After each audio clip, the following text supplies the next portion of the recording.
Olá pessoal, boas-vindas a mais um podcast do Dados Críticos para mais um Clube do Livro. Hoje do livro referente ao mês de julho de 2024, As Mentiras de Locke Lamora. Estamos aqui hoje com nossos membros carimbados do Clube do Livro. Boas-vindas, Carol Canelas. Bom dia Teori, bom dia Felipe, estamos aqui mais uma vez, hoje para falar desse livro maravilhoso, já entreguei de cara. Eu quero deixar aqui uma reflexão para o meu próximo mestre. Se meu próximo ladino não tiver nenhuma referência aos personagens desse livro, eu tô fazendo isso errado. É isso aí. Temos aqui também conosco ele, Felipe, boas-vindas. Bom dia, boa tarde, boa noite, Carol, Teori, os ouvintes. Abre aspas. Eu fiquei totalmente atordoado pela qualidade da obra, a linguagem e a construção do mundo e da trama, a perspicácia e a destreza de Scott Lynch. Provavelmente é um dos 5 melhores livros que li na vida. Fecha aspas. Patrick Rothfuss, autor de O Nome do Vento e O Temor do Sábio. Yay! É, cara. Forte, né? Concordar. É forte, né? É isso aí, cara. A gente vai ler hoje, então, esse livro aí, As Mentiras de Locke Lamora, né? Como eu disse, vamos ter spoilers como sempre. Então, se você não leu e se preocupa com isso, então recomendo que você volte para assistir e ouvir esse episódio aqui depois, ok? Quem estiver assistindo no YouTube, ele vai editado para o nosso podcast também, que está no Spotify e outras plataformas. As Mentiras de Locke Lamora foi um livro escrito aí pelo Scott Lynch, que é um autor americano, né? O livro foi de 2006 e é o primeiro de uma série com 7 livros, chamada A Série dos Nobres Vigaristas, né? Que são basicamente aí meio que vigaristas de elite, né? Que roubam e fazem várias coisas aí, ladinos, ladrões, numa espécie de cenário fantástico, meio medieval, meio, às vezes, um pouco tecnológico, né? E é muito interessante como o livro, como um todo, conta essa história, né?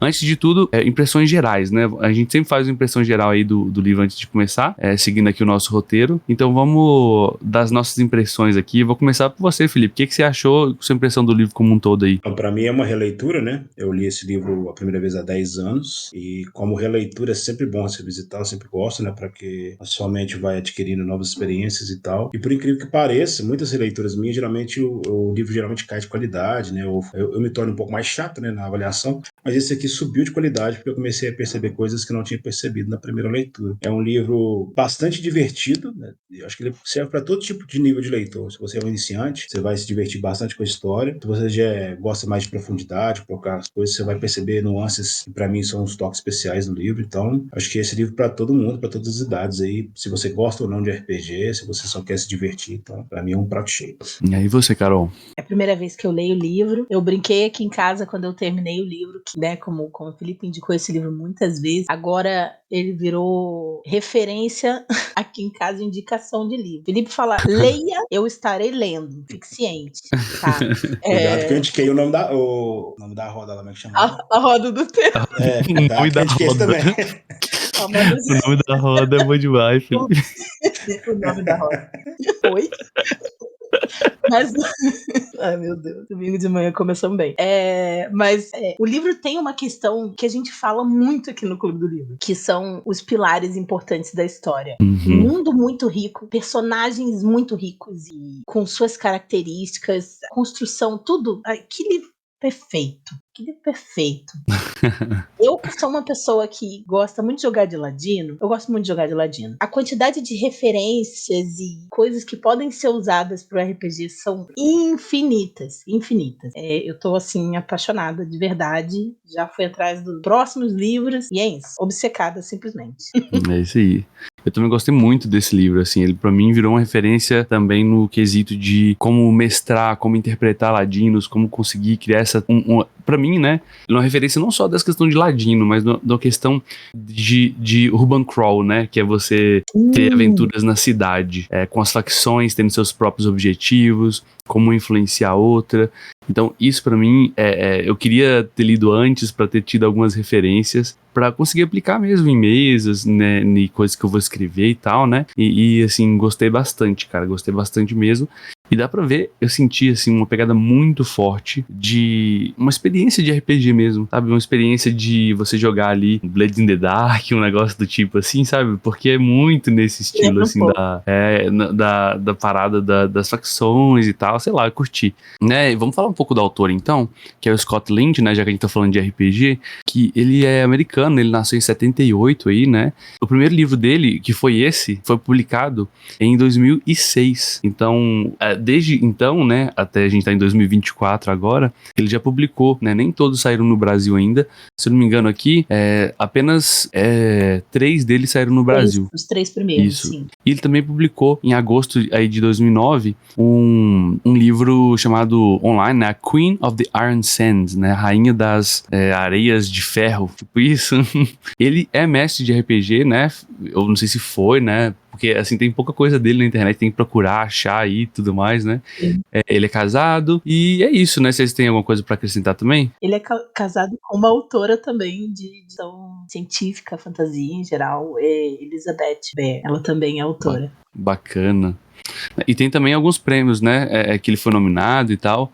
Ele ganhou, né, em 2008 um prêmio da Sociedade Britânica de Fantasia, né? Então é muito interessante aí que não, assim, o que me chama a atenção é que ele é um autor que passa muito assim, eu nem sabia da existência desse cara com um livro tão bom assim, sabe? Sim. Eu não sei se ele pega tão forte ou pega mais forte pra quem joga RPG ou pra quem curte essa temática, mas cara, é um livro muito bem escrito e que a gente não ouve falar muito dele, né? Por conta da minha experiência, como eu achei esse livro, né, como eu indiquei várias vezes no passado, eu tinha acabado de ler Game of Thrones, os 2 primeiros livros, né? Isso 10 anos atrás, e eu tava cansado, né, de ler um calhamaço, né? Eu tinha lido esses 2 primeiros livros que são calhamaços, né? Eu tava voltando de 10, 15 anos sem ler. Aí eu fui na livraria aqui na minha cidade, no interior de Minas Gerais, pra quem tá ouvindo, e pedi referências pra menina lá. E ela me indicou 2 livros, um que eu também já indiquei pro pessoal, acho que o Teiro já leu, que é o Aprendiz de Assassino, da Robin Hobb, também é um excelente livro. E ela me indicou esse. Vou ter que ler. Se você vê a capa, né, e o título, não chama muita atenção, né? Não Tipo assim, chama, velho, não chama. As Mentiras de Locke Lamore é um título, assim, muito, sei lá, muito não comercial, vamos dizer assim, né? Mas eu confesso que eu comprei esse livro porque eu achei a tendista muito bonitinha. Então,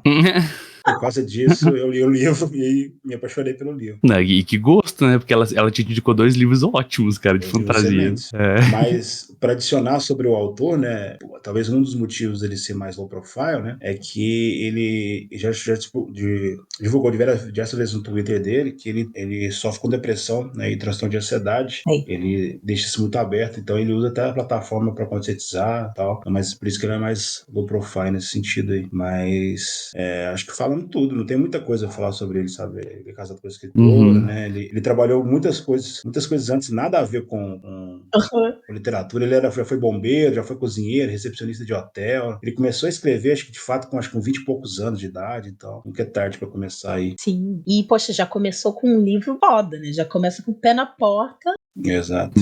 Esse foi o primeiro livro dele. E ele escreveu basicamente só os livros da sequência, né? Também. Então não tem muitos outros livros de cenários diferentes. Então o cara é focado e arrasa muito no que ele faz. Eu só descobri que ele é autor de RPG porque no agradecimento do livro ele fala, agradecendo o pessoal da mesa dele. Ele não fala de sistema, não fala qualquer, só fala isso. Então, só fala isso mesmo, né? É isso, gente. Joguem RPG, aumenta o repertório de vocês, de criatividade, de tudo, de escrita, de visão, de tudo. Joguem RPG e leiam. É isso mesmo. Então, continuando, então, vamos falar um pouco do contexto aí, assim, histórico que influencia de certa forma, né? Porque o contexto em que o livro é baseado é um pouco ali numa espécie de Veneza, né? Uma cidade meio que a Veneza da Itália e tal. E isso, renascentista, né? Então você tem, como se fosse uma espécie de cidade meio alagada, cheia de canais. Os nomes são todos baseados nessa questão italiana também, tem muito isso ali, né? Até o nome dos títulos que se usa. Tem muito. Quem já jogou Assassin's Creed, né? Aquela parte das famílias que, sabe, acho que é Médici, né? Que as famílias, uma luta contra a outra e tal. Tem todo esse jogo de poder ali, dos ladrões, aquela questão também da tecnologia que surge. Então tem todo esse contexto histórico aí que influencia muito o mundo dele. Ou, no entanto, é um mundo de fantasia. Então você vai ter magia, você vai vai ter algumas outras coisas ali que, logicamente, a gente não tem no nosso mundo. E o legal é que ele coloca lá a cidade que é construída sobre as ruínas de um antigo e antiguíssimo império, que ninguém sabe muita coisa sobre. Isso cria aquela aura de, meu Deus, o que é isso? Por que isso existe, né? Que é muito legal. Eu curto muito em livros de fantasia de modo geral, né? Algo mais que vocês queiram acrescentar aí, gente? É bem aquela pegada da Roma Antiga com Isso, né? as construções, tipo, só que ali é uma coisa que eles descrevem quase como de forma alienígena mesmo. A coisa do vidro antigo, as luzes e... Nossa, é maravilhoso. Muito diferente.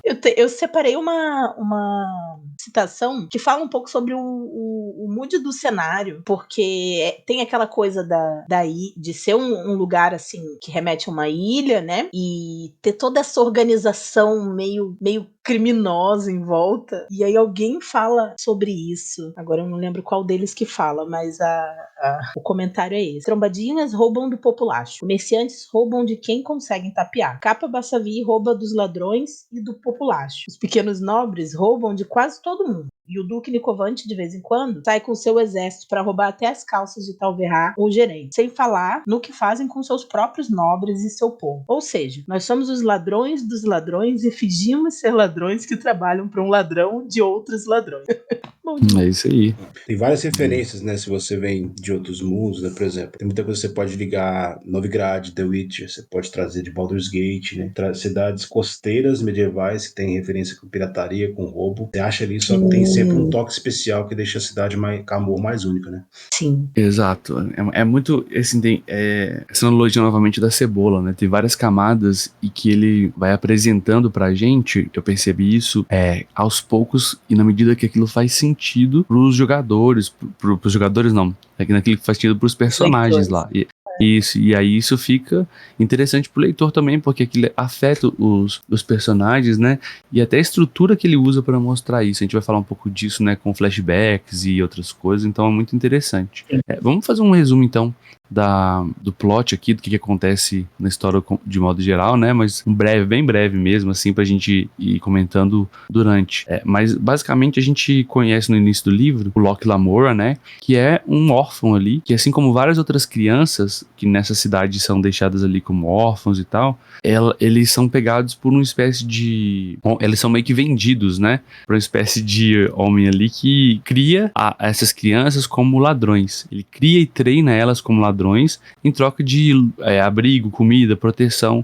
E a cidade como um todo, essa cidade de Camora aí, ela tem várias facções de ladrões e tal, e todos eles vivem sobre um acordo chamado a Paz Secreta, né? Acho que é isso o nome, pelo que eu me lembro. Isso. Que é assim, é um acordo em que, beleza, eles podem roubar, eles vão pagar um tributo pro tal de capa lá, com o cara mais alto ali, que mantém os roubos na parte mais pobre da cidade de modo geral, e quem é nobre e quem é mais nobre não é, de certa forma, afetado por esses roubos, porque a Paz Secreta tem que manter a ordem aí da população mais nobre. Só que o Locke Lamora conhece, depois de um certo tempo, ele é vendido, né, pra um cara que é um servo, né, se não me engano, do 13, que é o 13º deus ali do mundo deles, e que... É 13 mesmo, gente? Sim. É isso mesmo, né? Padre São 12 Correntes. deuses, o Padre Correntes, São 12 deuses conhecidos e cultuados no geral, e aí o Correntes, ele é um sacerdote, ele finge ser um sacerdote de Perelandro, que é uma outra divindade, e aí, na verdade, ele é um sacerdote do 13º deus. Eles chamam de alguma coisa, meu Deus, eu esqueci de anotar, mas que não é muito conhecido, nem muito divulgado, mas algumas pessoas sabem que existe. Isso. O 13º é um deus do roubo, né, e tudo mais, é o deus dos ladrões, e portanto ele é mantido em segredo, e é por isso que muita gente nem sabe que ele existe, cara, é muito legal isso, né? E aí ele ensina, o Padre Correntes aí, ele é um cara que ele é maravilhoso em enganação e tal, e o Locke, ele é esse cara também. O Locke, ele tem um dom assim, o autor nos apresenta ele como sendo um cara fodaço pra mentir e tudo mais, então desde o início ele já é foda nessa questão de criar enganação, e o mais louco, né, a gente vai falar sobre isso, mas é que mesmo sendo tão foda, ele comete erros e isso não atrapalha o personagem a aprender e crescer na história, né? É muito legal isso, cara. E aí, assim, a gente vai conhecendo o grupo dele, que é alguns amigos que ele forma, que é o grupo dos nobres vigaristas. Coisas ruins acontecem com ele por terem quebrado essa paz secreta, né? Eles estão tentando dar um golpe gigantesco ali. E eles se veem no meio de uma trama maior. Uma trama que envolve alguns magos, uma trama que envolve toda a população nobre aí de Camor. E ele tem que decidir, né? Ele com seus amigos, entre fazer o certo e, assim, salvar algumas pessoas, ou deixar aqueles nobres que nunca ligaram pra ele morrerem, né? E é basicamente essa aí o resumão da história, né? Sim, basicamente. Beleza, vamos falar dos personagens, pessoal. Então, a gente vai citando partes e cenas quando a gente achar relevante aqui durante nossa conversa, né? Com mais detalhes. Mas sobre construção de personagem, eu queria perguntar pra vocês, personagens favoritos e quem que vocês acham que são piores personagens. Vou começar aí, vamos lá, por você, Carol. Nossa, muito difícil, tá?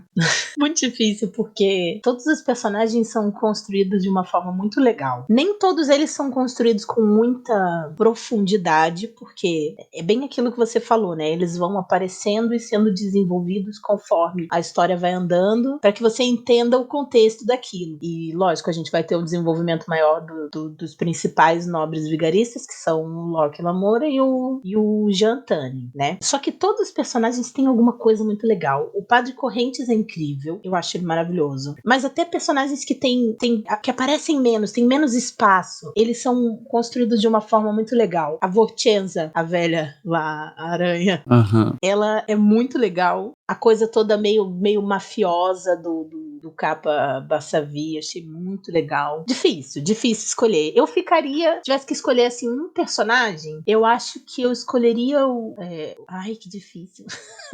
Ou o Locke ou o Jean, porque eu acho que os dois se complementam muito bem e eles fazem parte de uma mesma coisa, sabe? O Locke é a cabeça da baderna, mas o Jean é quem faz a coisa acontecer de verdade, ele é a organização. Então eu acho que os favoritos seriam os dois, porque eles fazem parte de uma coisa só. E o personagem que eu achei que acabou ficando... Eu entendi as motivações, as coisas ficaram claras, mas uma coisa ou outra ali, tô achando pelo em ovo aqui, tá? Que eu achei que podiam ser explicadas de uma forma diferente, foi o próprio Capa Rasa, o Rei Cinza, que é meio que o vilão geral da história, né? Você fala do Capa Rasa ou o Rei Cinza? Porque o Capa Rasa é morto pelo Rei Cinza depois. Você falou o primeiro Capa, né? Não. O Capa Rasa e o Rei Cinza são a mesma pessoa. Não, você tem o Capa Rasa, que era o que o Locke trabalhava pra ele, prestava serviço. Era Depois o Bassavi. depois o Rei Cinza foi, matou ele e virou o novo Capa.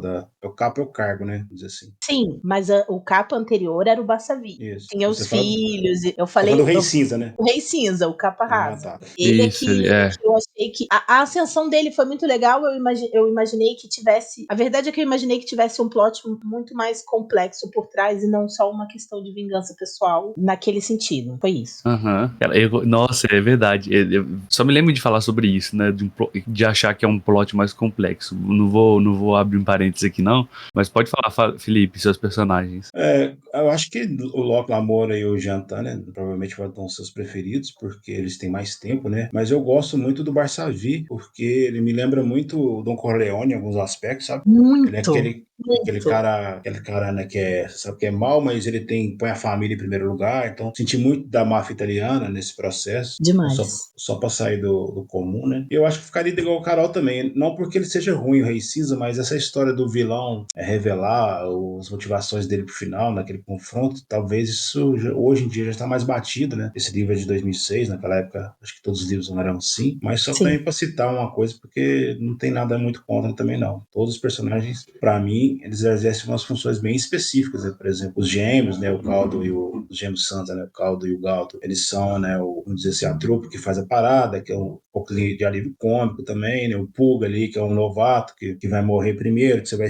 ou que faz o personagem principal sentir, né, aquela motivação da vingança, até a Sabeta que não apareceu nesse livro aqui, que é o interesse amoroso do outro, você começa a ficar intrigado, então, tipo assim, acho que são todos os personagens, eles são bem localizados ali, inclusive os dois lá, os que são enganados, né, os Bortinza lá, eles têm um papel muito específico e tal, apesar de ser pouco, Salvaram, o Dom Lorenzo e a Dona Sofia salvaram, eles são muito curiosos. Acho que questão de personagens nesse livro, ele é muito bom, mas pra mim não é a principal característica do livro, tá, mas... Eu também acho, eu concordo com vocês, né? Eu acho que um dos que eu mais gosto aqui é realmente o Jean Tannen, assim, o jeito que ele é construído, os flashbacks dele, é um negócio muito legal, né? Te faz gostar muito do personagem. O Locke Lamora também, uma coisa que eu gostei demais, é que, assim, ele tem um lado bom. E os personagens aqui, o que eu achei incrível é que, assim, ele coloca defeito, sabe? O Locke Lamora é ótimo pra fingir, fazer as coisas, fazer planos, mirabolantes e tal. No entanto, às vezes ele é meio... Isso, exato. E às vezes ele é ingênuo, às vezes ele, tipo assim, ele não vai ter força pra fazer aquilo. Às vezes ele é apressado demais, ele é confiante. Isso, ele é muito confiante, às vezes, né, na própria habilidade. Então, autoconfiança gigantesca. E isso, os personagens terem essa dificuldade, esses defeitos, é muito interessante porque, primeiro, faz a gente gostar deles, porque a gente fala assim, pô, velho, é verdade, o cara tem defeito, sabe? Ele não é só um fodão. E faz também isso criar movimento pra história, porque quando ele falha, isso aí gera um novo obstáculo. E aí você fala, nossa, e agora? O que vai acontecer? Né? Isso vai movimentando, então isso eu acho muito legal. Em relação a personagens que eu não gostei, realmente eu acho que aqui, de modo geral, não tem ninguém que eu fiquei necessariamente, ai meu Deus, que personagem ruim, mal construído. Tem essa questão que vocês falaram da motivação meio, sabe, meio direta, de um plot simples no final ali do Capa Rasa, né? Mas, de certa forma, eu gosto disso, porque as coisas aqui nesse livro são diretas, são simples, são colocadas, né? A gente vai falar isso no plot depois, mas não é algo que me tira muito, não. Uma coisa que eu não gostei tanto, assim, mas eu acho que a intenção dele é fazer alguns nobres serem filhos da puta, assim, sabe? E aí, tipo assim, você fica, meu Deus, cara, que ódio que eu tenho desse, sabe? Você passa a ter ódio e ao mesmo tempo você fica na mesma dilema que ele tá ali. Será que ele salva essa galera ou será que ele não salva? E o legal é que, tipo assim, o salva... Como é que chama? Salva alguma coisa? Salvara? O Salvara, isso. Ele tá aplicando golpe? Isso, o Salvara, né? Tipo assim, às vezes eu ficava, velho, ninguém é tão ingênuo assim, sabe, velho? Sabe, aí eu ficava, meu Deus, não, cara, para. Tipo, vocês estão sendo muito... Mas eu entendo que eles são gananciosos, entendeu? Então, o plano é muito bem explicado pra gente. O plano dele é muito bom, né, velho? Porque Exato, cara. ele rouba os caras, depois ele bota outra galera dele pra falar que eles foram roubados, pra esconder o roubo com a verdade, entendeu? Só que ele fala o seguinte, continua dando dinheiro pra ele, porque a gente vai pegar ele no final com tudo. Então, os caras são forçados a dar dinheiro, o Locke é tão filho da puta que eles são forçados a dar dinheiro, sabendo que os caras ficam putos e ele fica curtindo a parada. Muito bom isso aí. A forma que ele escreve isso é maravilhosa, porque ele descreve o golpe, ele descreve os meninos comemorando no esconderijo deles, e jantando, e felizes, e brindando, e comemorando, e aí ele mostra essa cena dos meia-noite, né, dos supostos meia-noite, indo lá contar a verdade, né, entre muitas aspas, pro Dom Salvara, e aí você fica assim, caraca, descobriram eles, era aquela sombra que tava perseguindo eles, e aí eu fiquei com aquilo na cabeça por 2 segundos, porque depois mostra que foram eles que fizeram isso. Falei, meu Deus, que bando de danado. Cara. Tipo assim, o plano é muito bem pensado, muito bem colocado, e ele faz uma coisa incrível, né? Que isso acontece aqui nesse livro, acontece no 2 também, né? Que ele explica o plano é complexo, mas o plano ainda tem uma camada pra te surpreender como um todo. Então, o plano, apesar de ser complexo e você entender, você é surpreendido no final porque tem um plot twist pra você, leitor. Que não é pro personagem. É algo que os nobres vigaristas sabiam e que surpreende você, leitor, porque você não tava esperando que eles fizessem aquilo. Então, isso cria uma sensação de, cara, eu tô dentro desse mundo porque o plano é realmente bem pensado. E aí você fica, pô, velho, esse cara é inteligente. Isso é muito legal, porque cria essa aproximação, né? E é isso, assim, em relação ao personagem, né? Eu acho que são bem construídos mesmo, e até aqueles que são rasos, eles têm uma função específica ali, assim, ele é feito pra ser raso, então não é um personagem raso que tem muito tempo de tela e continua naquela, sabe, naquela, como é que chama? Naquela rasidade, como é que tem o nome pra isso? Continua raso, né? Continua na superfície, talvez. Na superfície, isso. Quando o personagem, mesmo que é raso e foi apresentado raso, vai recebendo mais tempo de cenas e tela, assim, né, de livro, mais parágrafos e tal, ele vai sendo aprofundado. Então, é como se ele fizesse, beleza, isso, eu preciso de uma camada superficial pra apresentar, vou apresentar de cara aqui, esse personagem é isso, e dá algo forte pra gente se apegar. se ele precisa, a gente vai crescendo. E isso é um jeito muito legal. Até como dica, né? Eu fico pensando pra NPCs, criar NPCs. Coloca uma coisa simples ali, sabe? Uma motivação e pronto. Se precisar, você vai aprofundando e tudo mais. Porque aí sim, você não fica preso, ai meu Deus, ficar criando background gigantescos pro meu personagem. Ele não é protagonista, velho. Eu vou ficar criando background, sabe, gigantesco pro um NPC, né? É foda.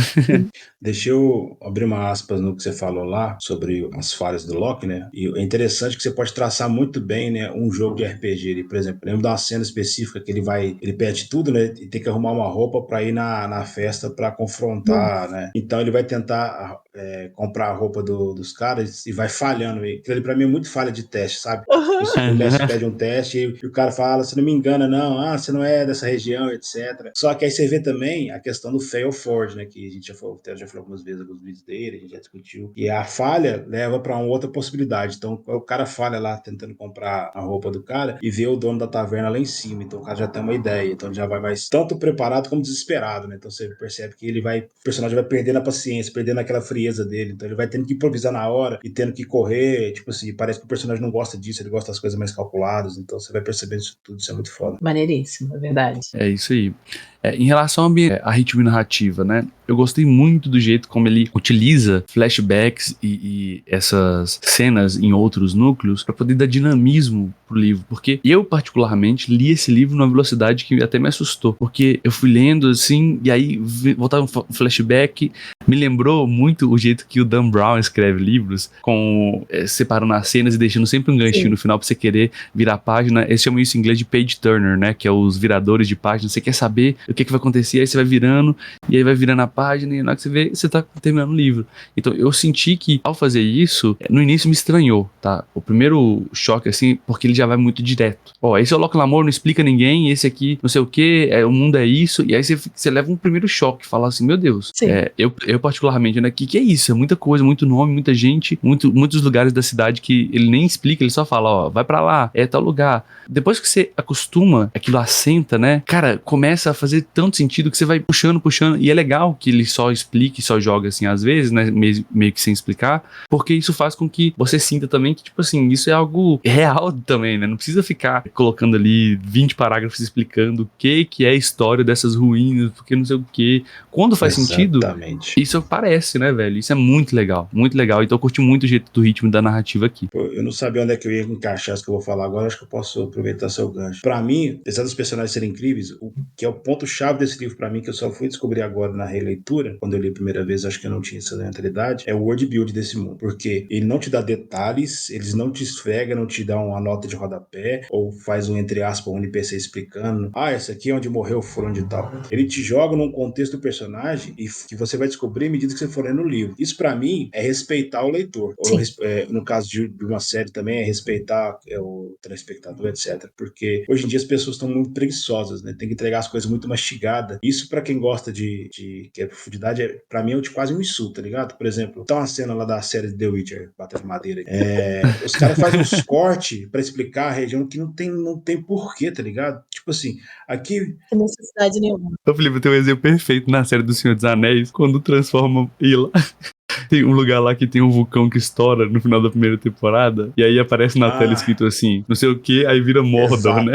Exato, velho. O cara põe a legenda, né, velho? Depois a legenda some no fogo assim, Isso. Mordor. Cara, que coisa absurda de brega, velho. E aqui, cara, tipo assim, por exemplo, quando o cara tá contando o plano pra salvar, né, a Vortinza lá, e fala que o dinheiro tá nas embarcações que é levado o lixo pro mar. Tipo assim, aí você já entendeu que a cidade gera lixo, que tem sistema de esgoto, e não é um sistema de esgoto normal, o pessoal tem que levar o sistema pro mar pra incinerado, e te colocou isso no plot da história. Cara, isso é uma obra de arte, velho.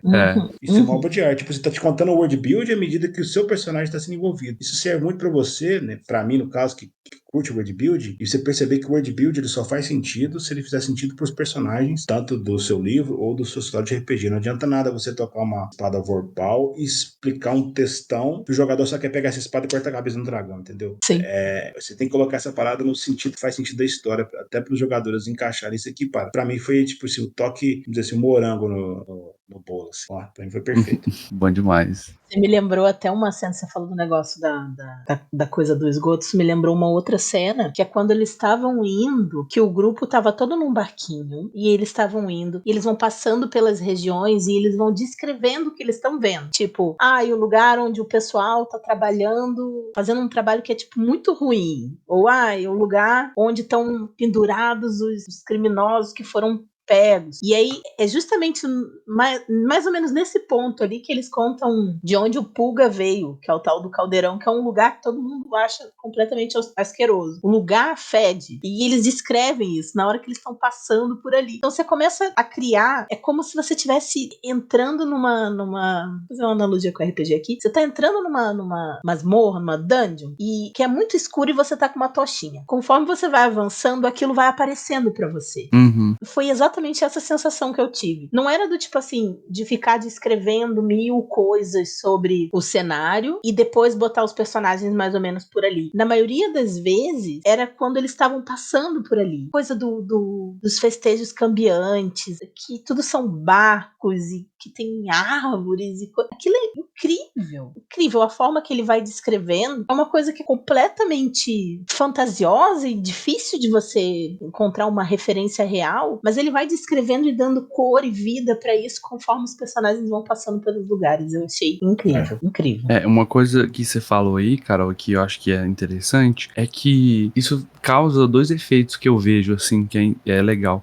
Porque aí ele pode criar coisas que talvez ele nem tinha pensado antes e jogar ali. Isso não soa destoante, desde que seja verossímil, né? Então, quando você traz isso, quando ele faz sentido sem ser uma solução, ou seja, isso aí não tá surgindo quando ele descreve, ele passa com essa tochinha pra resolver a história. Isso não tá vindo como um Deus Ex Machina pra falar assim, então agora sempre existiu algo que nunca existiu. Sim. Ele coloca pra poder dar flavor, pra dar sabor ali naquele mundo, pra dar uma pegada diferente para aquele mundo, na medida em que isso vai sendo necessário na exploração deles através da cidade. Você percebe que o livro inteiro se passa basicamente em uma cidade. E, cara, é muito profundo. É muito profundo. As diferentes facções, as diferentes localizações. Ele não descreveu tudo e a gente tem a sensação de que a gente sai conhecendo um pouco de Camor, a gente conhece um pouco do submundo dela, como é que funciona a política, alguns pontos de referência a gente conhece também, e que mesmo assim a gente não conhece tudo, que Sim. O lugar é grande, é muito grande, que a gente poderia explorar mais, que existe mais coisa para ser explorada, e o legal é que quando ele precisa pensar numa solução para algo, pro plot, por exemplo, né, ele coloca isso lá atrás. Então uma das primeiras cenas que a gente vê acontecer aqui, ou ele descrever, é a questão dos amansados, de criaturas amansadas e tal. E isso vai ser usado lá no final do livro. Então, isso é muito interessante, porque ele coloca ali o foreshadowing desde o início, né? E aí, quando você apresenta o mundo dessa forma, fazendo isso, sendo importante para os personagens, o legal é que qualquer coisa pode ser um foreshadowing, né? Então isso é muito interessante, cara, muito legal. Você não consegue diferenciar. Isso me lembrou uma coisa muito específica da história, que na hora ele colocou como um flashback e fez você entender um pouco a relação dos personagens, mas lá na frente, quando ele colocou aquilo de novo, eu gritei, literalmente. Eu estava ouvindo e eu gritei na hora que apareceu. Que foi, ele contou o desenvolvimento do Jean, no sentido de, quando ele chegou, que ele vinha de um background diferente dos meninos, porque ele era de uma família de mercadores, então ele já era um pouco estudado, mas isso é bom demais, não? ele era gordinho, e aí o Locke ficava implicando com ele, porque ele não parecia que ia, sabe, dar certo ali, mas o bicho é bruto. E aí ele vai mostrando esse desenvolvimento dele nesse sentido e a forma que isso se encaixa dentro dos nobres vigaristas. Nossa, bom demais. E aí mostra essa questão do pertencimento, né? Sim, e aí mostra como o Correntes falando com o Locke que ele precisava, como ele era magricelo, fracote, ele precisava aprender a lutar de formas diferentes. E aí ele começa a usar a ajuda do Jean, e aí mostra um plano deles, tipo, adolescentes, 12, 13 anos, numa briga com uma outra gangue de moleque. O maluco era muito mais forte que ele, e ele falou assim, quando ele faz um plano pra conseguir derrotar o maluco, ele prende ele ali e apanha igual um corno. E ele fala assim, rindo igual um maluco, eu não preciso vencer você, eu só preciso te segurar tempo suficiente pro Jean aparecer. Mano, isso me lembrou muito Isso, velho. E quando ele usa isso na frente, É quando isso que eu ele ia usa isso falar, na né? frente com o capa rasa, que ele usa o que o Correntes falou, que ele precisa aprender a lutar de forma inteligente, ser sorrateiro, e usa o que ele tinha mostrado antes da força do Jean. Que quando ele fala, eu não preciso te vencer, ele fala pro capa rasa depois de ter tomado uma sova, eu não preciso te vencer, eu só preciso te segurar tempo suficiente pro Jean É, chegar. E ele fala, ele chegou, é o tempo do capa rasa olhar pra trás e levar uma facada nas costas. Eu gritei. é muito bom, cara. É muito bom Essa, isso, cara. essa, essa cena que eu ia citar, porque ele te dá esse foreshadow, então te leva na expectativa, beleza, o Sean vai chegar, isso é legal, fica legal, só que quando ele usa isso pra mentir, isso fica mais foda ainda, porque ele não tá enganando o capa rasa, ele tá enganando você, leitor, que tava esperando o dia chegar, então isso é muito Filha bom, da velho. mãe! Cara, é muito legal, cara.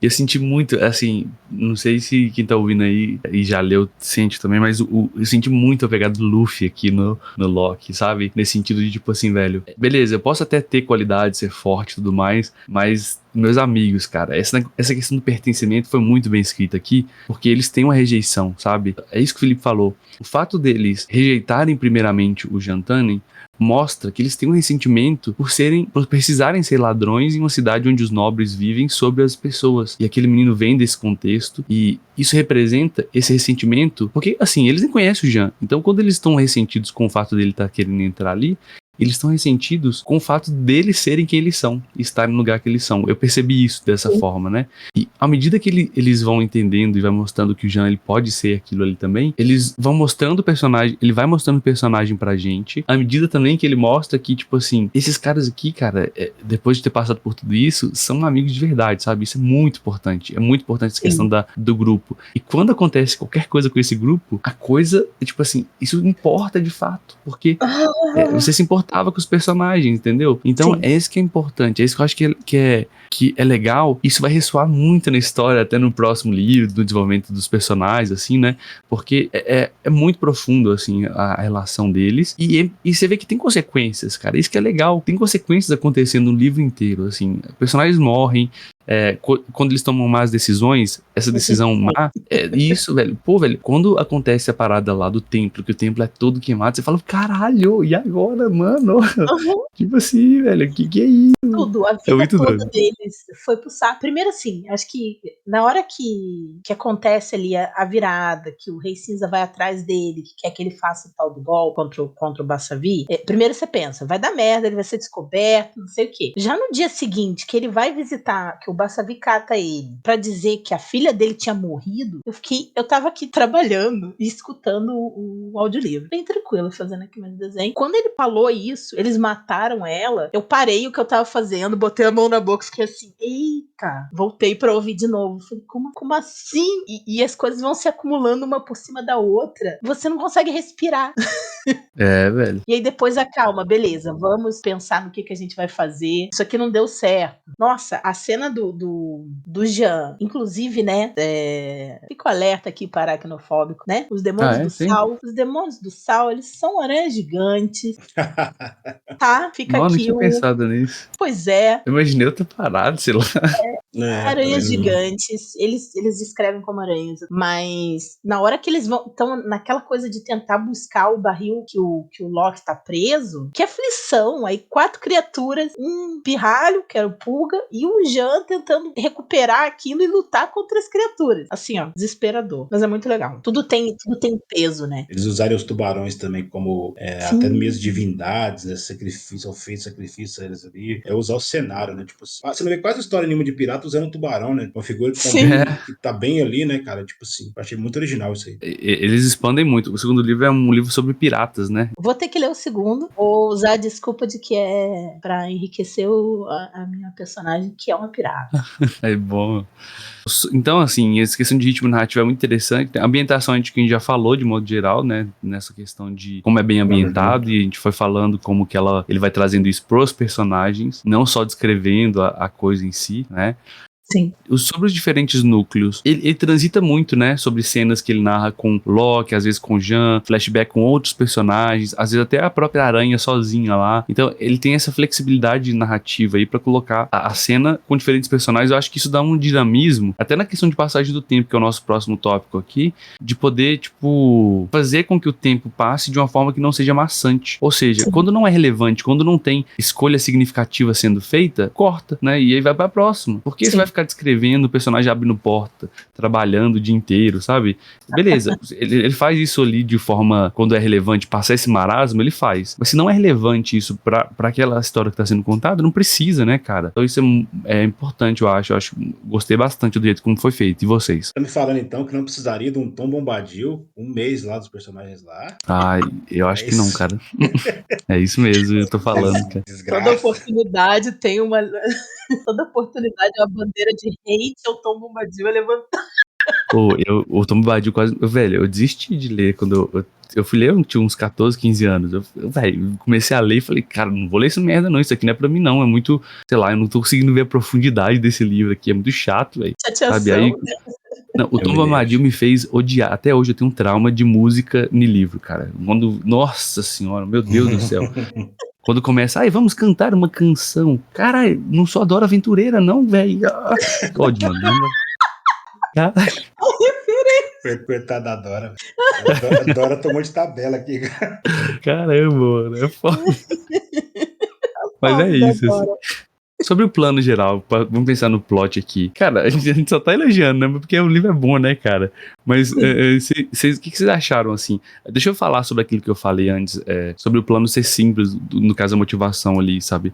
Eu sinto, galera, que às vezes a gente fica esperando, e eu falo isso pra mim, tá? A gente, quando eu falo isso, é eu. Eu fico esperando, às vezes, plots mais complexos e tal, motivações complexas demais, e às vezes é uma motivação simples, e que tem sentido, ela já vale, sabe? Né? A minha crítica seria só ao fato dele precisar ficar explicando isso, igual o Felipe falou, né? Tipo, ele tem que explicar todo o plano. Porque aí acaba sendo aquele discurso do vilão que no fundo é pro leitor, né? Então, quando ele tá discursando ali, explicando, é pra gente, não é pro Loki. Mas ele, assim, trata isso um pouco na personalidade do cara que precisava mostrar, foi anos da vida dele que ele gastou com aquilo e tal. Mas, o fato de ser simples me agrada também. Porque às vezes a gente fica, meu Deus, tem que ser algo gigantesco, algo muito ruim aconteceu. Mas na verdade não, o cara só era vingança, sabe? E isso me chamou a atenção porque, olha, cara, não precisa tudo ser plot twist gigantesco, né? Pode ser agora um negócio tranquilo, assim, mas que isso gera consequências. É muito legal isso. Meu problema nem é com o plot do Rei Cinza em si, né? Porque vingança vende, né? Vingança, tanto porque, sei lá, 80% das histórias dos personagens de RPG são vingança. Todo mundo é órfão. Se você abrir um orfanato no mundo de RPG, você fica rico. Mas o meu problema foi inclusive nós podemos falar da magia depois, que a magia aqui é um item bem legal, né? Mas o Mago Servidor, a forma como o Mago Servidor contou, entendeu? Acho que ele entregou tudo de uma vez assim. Tipo assim, beleza, ele tava numa situação de merda, mas eu acho que tinha formas, talvez, do Loki, como esperto ele descobrir alguns pontos específicos. Descobrir, será, o roubo das estátuas. Opa, essas estátuas não estão vendidas na região, por que tem uma gente mexendo nisso aqui, entendeu? Não entregar tudo de bandeja, tipo assim, e falta uma peça só e, à medida que você pega lá o Mago Servidor, aí ele conta essa peça, aí ele liga tudo, aí eles têm que correr. Ali o Mago Servidor contou do plano, das estátuas, do pó fantasma, de que o cara ia sair na barca, então, tipo assim, entregou-me de bandeja. Isso pra mim foi a única coisa que eu não curti muito. Sim. A forma como foi feita. Mas o plot em si do cara, não vejo muito problema, não. Tipo assim, eu vim nessa cidade de merda, passa silenciosa o caralho, vou foder com essa cidade. Beleza, pra mim tá normal isso aí. Mas a forma como foi vingar a morte contada... da família, né? É legal porque o fato a família dele ter morrido também é um negócio interessante porque mostra também esse sentimento, as consequências que trazem, né? O Felipe falou dos magos servidores, cara. Achei uma pegada muito louca a magia aqui ser tão forte, sabe? Algo desconhecido, cara. E é forte pra caralho. Esse é um maguinho de uma guilda que é muito mais forte. E é muito, muito forte. É tão louco isso. A gente tá acostumado com mundos, às vezes, de alta fantasia, onde é usado magia pra tudo, sabe? Eu vou acender uma lâmpada, prum, magia, sabe? Eu vou, sei lá, quero trocar o calçado, pum, magia. Sabe? Pô, quando você tem um negócio aqui que a magia é tão forte assim que o cara consegue, sei lá, ler a mente, sabe? De um negócio... Caralho, que é muito doido isso, a águia, né? Aquele negócio da águia lá, tá observando, cara. Não, muito legal, cara. Eu gostei muito porque traz muito esse clima de espada e feitiçaria, onde a magia aquela pegada. Cara, com medo, né, velho? você fica com medo da magia. É isso, Felipe. Sim. Você fica com medo da magia, cara. É isso. E ele coloca isso de uma forma muito legal, porque as pessoas em geral, os nobres e todo mundo morrem de medo dos magos. Tipo, se você matou esse mago, tanto que eles não matam, né, o mago, eles torturam ele, cortam fora os dedos pra ele não fazer magia, corta fora a língua pra ele não falar magia, mas não mata. Porque matar um mago é colocar toda a galera dos magos contra eles. Ninguém quer isso. Porque eles destruíram uma civilização inteira. A única coisa que ficou foi o trono. Você tem o world build, né, Carol? Sim, tipo, eles falam sobre isso, eles constroem também, ele fez um negócio muito legal que do nada, do absoluto nada, fala sobre um jogo de handball. O jogo de handball, você ficou assim, meu diabos, isso tem a ver com a história. Mas era pra justificar como os caras eram vingativos. E isso tinha a ver com o plot do Loki e tinha a ver com o plot do Rei Caesar, no fim das contas, né? Pra mostrar que o Rei Caesar tava fazendo tudo aquilo porque os pais deles foram mortos por causa dessa questão do capa lá, como é que é o nome, meu Deus? Da paz... Paz silenciosa? Paz silenciosa, isso. E que aí os nobres tinham participação nisso, o capa tinha participação nisso, então ele decidiu que ele ia destruir tudo que tinha a ver com essas pessoas. Beleza, vingança dele. Foi do Loki também, do tipo, vocês mataram os meus amigos. Inclusive foi uma cena muito dolorosa. Vocês mataram os meus amigos, eu vou atrás de você até o inverno, pra mostrar que eles são todos muito vingativos. Então tudo tá ali amarradinho pra explicar por que se tem medo dos magos, por que se é vingativo, e a coisa toda também, você falou da magia, mas tem toda uma coisa de alquimia também, que é muito legal. Veneno, muito né? legal. Que mexe com veneno, que mexe com experiências, com as plantas, experiências, porque a Dona Sofia Salvara faz isso, a Vorchenza lá, que é a aranha, também, que é muito legal, todo mundo imagina que o aranha seja um cara fodão, e é uma senhorinha. Cara, é muito legal. Fingindo que teve um derrame, né? Ela parada assim, fingindo que não tem reação nenhuma, pra ficar sozinha com o Loki. Uma agulha de tricô no pescoço. Cara, é muito bom, mano. Cara, isso é muito bom, essa quebra de expectativa que ele cria, assim, né, ela aranha. E é muito foda, porque, tipo assim, se ela consegue ser aranha daquele jeito, você fala, essa mulher é fodástica, sabe? Você consegue ter esse clima, tipo assim, que ela maquina por trás, ela não precisa sujar a mão. Quando ela fala, assim, e o pessoal que sabe que ela é aranha ouve, você fala assim, tipo assim, por que eles estão respeitando tanto ela, né? Tem aquela parte também que o Jean, ele vai pra ser servo do um deus da morte lá, que é aqueles que cuidam. Cara, essa parte é muito legal, cara, porque você começa a ver a parada da religião dos deuses aqui também é muito bem feita, eu gostei. Porque ele te dá uma perspectiva, ela tem 12 deuses, tem esse outro aqui, e cada um tem um domínio.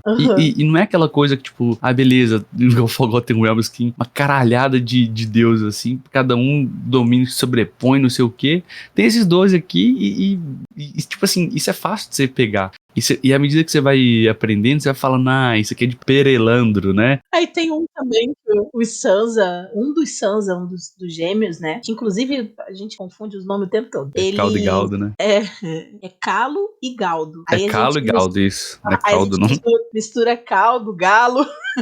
É uma coisa só. Mas um deles fala, quando o Jean conta da experiência dele nesse tempo da deusa da morte lá, ele fala, no templo do deus tal, que eu também não anotei qual era, a gente recebia todo mês um dinheiro pra poder ir curtir, comer e beber, porque era tipo o deus do comércio. Eles vão construir, ele vai construindo de forma assim, superficial algumas coisas, mas que acrescentam camadas no mundo dele. É muito legal.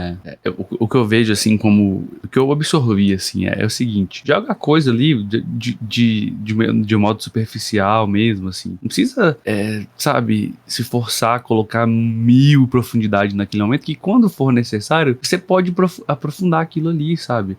É uma dica até que o Brandon Sanderson dá numa palestra dele. Ele fala, olha, você quer criar um world build legal? O que você vai fazer? Você não vai conseguir, você não vai ter tempo pra fazer, sabe, uma religião muito profunda, ambientação, clima, ambiente. Pega uma dessas coisas. Pega, sei lá, a religião. E aí você vai aprofundar na religião naquele livro. Isso vai fazer parecer que se sua religião é tão profunda assim, né, aquela parte da religião é tão profunda nesse livro, o leitor, ele faz um salto que é tipo assim, então se isso é profundo, a pessoa trabalhou com tanta profundidade o resto também. Só que no fundo talvez não, sabe? Tipo assim, ele nem trabalhou isso, mas você tem essa sensação, né? Você fica com ela aí E isso é uma dica muito poderosa, assim, pra essa questão de world building, porque, principalmente pra quem tem mania, igual eu, às vezes, de querer fazer de top-down sempre, né, e criar tudo antes de usar, não precisa necessariamente, né, cara? Você pode criar se você quiser e tal, mas pra ser profundo, não necessariamente precisa ser assim, né? Cada vez mais eu tenho gostado mais do bottom-up para esse sentido. Muito que você falou. O Marsh também chama de... ele dá uma classificação diferente do Sanderson, porque ele fala que você tem o arquiteto e o jardineiro, né? Nesse caso é o jardineiro. O arquiteto, ele gosta de ter a visão de cima, né? Construir, ter a planta. Não. O jardineiro não, ele vai cavando, vai cuidando da planta em si. Aquela planta precisa de tal adubo, então ela precisa de crescer nesse sentido. Então, eu acho que faz, principalmente para RPG, que te evita de dar o overprepping, né? Você vai preparar, sei lá, as 12 Exato, religiões e no jogador vai criar um personagem que não tem nenhum religioso, às vezes tem um religioso só, então das 12 você vai explorar só uma religião, aí você vai querer colocar as outras 11 no meio e você acaba interferindo na agenda do jogador, etc. Então não faz muito sentido, não. Exato, cara. Exato. Mas é isso, gente. Alguma curiosidade específica sobre o livro, sobre o autor que vocês queiram colocar, que vocês perceberam aí durante o jogo? Tem essa do handball que a Carol falou, né? Que é uma curiosidade, tipo, do nada, cara, tem esportes no mundo e um deles é handball, que é o handball. Do nada.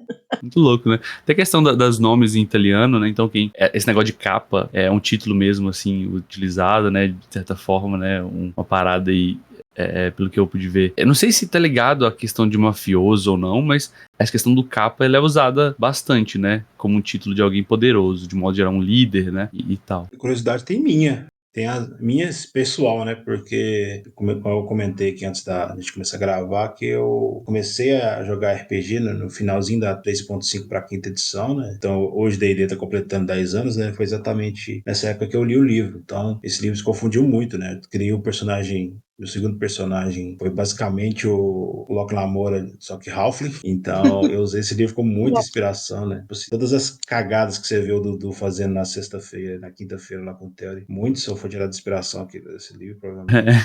Então, já criei um personagem também na outra vez, se você viu Exandria lá na Theory, a Daphne, o background dela foi bem parecida com o Locke. Então, tipo assim, esse livro, pra mim, ele traduz muito com a minha vivência no RPG, pra você ver tanta influência que ele tive. E eu nem me ligava muito disso, tá? Com essa releitura que eu fui parar pra analisar, assim. Tem muito tempo que eu li, né? Primeira vez, então, pra mim esse livro tem um valor especial. Aí. Bacana, cara. Muito bacana, né? E eu sinto, assim, uma curiosidade que tenho é que eu acho que esse livro vai ser aqueles que, à medida que o tempo vai passando, né? Ele é de 2007, com as décadas aí, ele vai se tornando cada vez mais consolidado. Porque mais pessoas vão passar a indicar ele como uma referência, né? Eu suponho isso. Ou talvez esteja completamente errado, mas eu sinto que é aquele livro que vai crescendo aos poucos. Porque ele não é aquela coisa muito...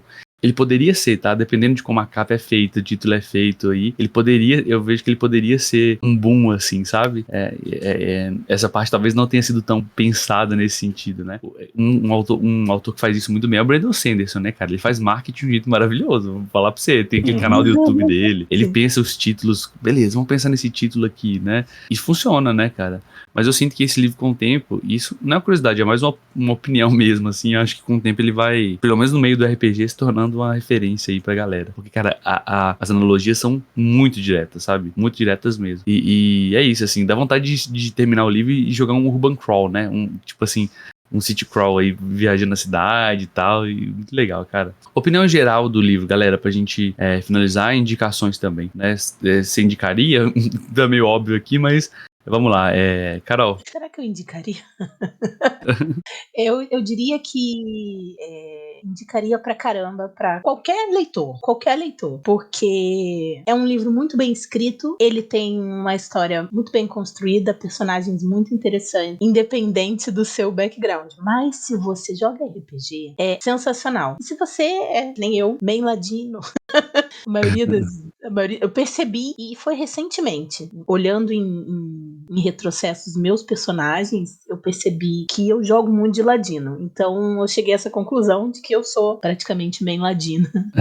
E pra você que, como eu, você aí, como eu, é main ladino, esse livro é quase uma obrigação. Leia, que ele é bom demais. É isso. É isso. Você vai indicar algo pra gente? Hoje, pela primeira vez na história do Clube do Livro, eu não vim preparado pra isso. Eita, beleza. Hoje eu vou indicar que vocês leiam o próximo livro do Clube do Livro, pra poder vir participar com a gente, que é As Crônicas de Nárnia. E é isso.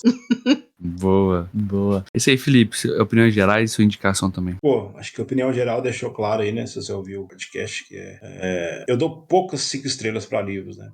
Poucos livros. Por exemplo, Nome do Vento eu não dei 5 estrelas, é um livro excelente. E esse livro eu faço uma categoria pessoal minha, né? Eu divido, cada estrela minha é um item, né? Um é world build, outro é personagem, outro é plot, outro é ambientação, outro é ritmo narrativo. E eu começo com as 5 e vou tirando daquilo que eu não gostei tanto. Esse livro eu não consegui tirar nenhum. Então esse livro para mim é um dos poucos 5 estrelas aí, muito por aquilo que a gente falou. Ambientação, os personagens carismáticos importam. Então esse livro para mim, inclusive para mim ele pode ser um livro standalone. Eu confesso que eu não li o segundo ainda com medo, tá? Até hoje, depois de 10 anos eu não li, porque eu tendo a não gostar de sequências de livros, porque acaba às vezes ficando repetitivo. O segundo geralmente é um livro preparatório terceiro. Então esse livro aqui eu não tive coragem de ler o segundo ainda. Vou ler a partir de agora, né? Mas esse livro para mim ele funciona como standalone. Eu tenho que ler 3 livros. Cara, o livro ele funciona para mim sozinho. Funciona mesmo. Tem um término ali legal. Então, ele é bem fechadinho, né? Bem fechadinho. E para ficar no tema, como indicação, eu já indiquei esse livro algumas vezes, mas vou indicar de novo, viramos um ano aí, que é o Aprendiz de Assassino, da Robin Hobb, que segue a mesma pegada, né, de ladino, se você gosta de ladino. Se com a Carol, eu achava que eu era meio ladino, mas na verdade eu sou meio vigarista. Posso jogar de ladino ou de base, que é as classes que eu mais gosto. Bem vigarista. O Old Dragon é bom pra você, né, Felipe? Porque o ladrão ele tem especializações que podem ser barradas, pode ser, né? Tá doido, melhor. Bem vigarista. E esse tem uma outra pegada, né? O cara não é um vigarista em si, né? Mas ele tem essa pegada de espionagem, de plots, coisas envolvidas política, é sempre legal. Então eu indico aí. Lá, vou ter que ler. É outra pegada mesmo. E é uma autora, assim, a Robin Hobb escreve extremamente bem o personagem, assim. Eu li essa trilogia do Aprendiz Assassino por indicação do Felipe, e, cara, é muito louco, cara. É muito louco como essa questão de personagem falho, com falhas, vai. Cara, é muito legal o jeito que ele vai sendo desenvolvido. É lento, tá? Porque são livros grandes e tal, mas vale muito a pena, não? É isso, assim. Eu também indico demais esse livro aqui do Locke Lamore, né? Tenho indicado pra muita gente aí que pede indicação de fantasia, de ambientação e tal. Então, eu tenho usado como referência até pra preparar algumas coisas, né, de RPG, e acho muito legal, né, nem sempre a gente consegue aplicar tudo aqui que a gente vê, mas é sempre legal usar como referência. E é isso, eu indicaria demais, cara. Infelizmente ele não tem o alcance que ele merecia. Eu sinto que ele merecia mais alcance por ser tão bom, sabe? Sim. Eu vou fazer minha parte pra ajudar a divulgar pra que isso aconteça, né? Então, é isso. Como indicação, quero indicar o segundo livro, então, da sequência aqui, né? Os Mares de Sangue. E, assim, dá pra perceber que ele tem... Você falou que o livro funciona como standalone. Ele tem uma pegada bem episódica, assim. Tem um plano geral, tem uma coisa geral que vai acontecer, e que essa coisa é resolvida no livro, né? Mas ele deixa ganchos pra uma continuação. Porque, por exemplo, o que acontece nesse livro ressoa em grande parte, tipo, até no meio, assim, do próximo livro. Pra eles resolverem, assim, e aquela questão dos momentos de ação, né, e dos momentos em que você reflete sobre essa ação acontecendo, que eu vejo muito isso na ficção. Tem cenas que são ativas, né, que você vai lá, proativas, faz, e tem outras cenas que são reativas, você lidando com um dilema que surge a partir daquilo que você agiu, das consequências que foram tomadas. Então, Sim. Em uma cena você pensa e depois age, e na outra cena você age e depois pensa, né? Então, é sempre essa dinâmica que vai acontecendo aí. É uma coisa que eu tenho tentado levar para RPG, no sistema que eu tô escrevendo junto com o Walter lá, tem isso, né, colocado, dessa dinâmica que vai acontecendo. E esse segundo livro, se deixar eu vou abrindo parênteses, nada a ver aqui, né?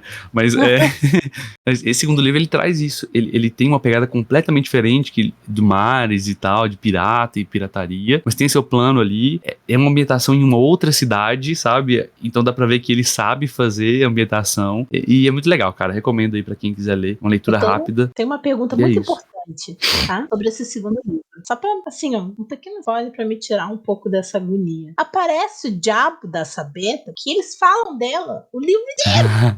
E ela não aparece. O meu último comentário nas minhas anotações é: e nada do inferno da Sabeta. Velho. Sabeta é um mistério aí, cara, que começa a ser resolvido nesse livro. E não vou estragar a experiência, não. Mas. Bom, a gente sabe que ela é ruiva. E só. Aos poucos, né? Que expectativa é essa, né? O gigantesca que ele cria, né? No personagem. Deus! Mas é isso, então. Gente, obrigado por ouvir aqui. Se você quiser ajudar o Dados Críticos, você pode divulgar esse episódio, mandar para outras pessoas.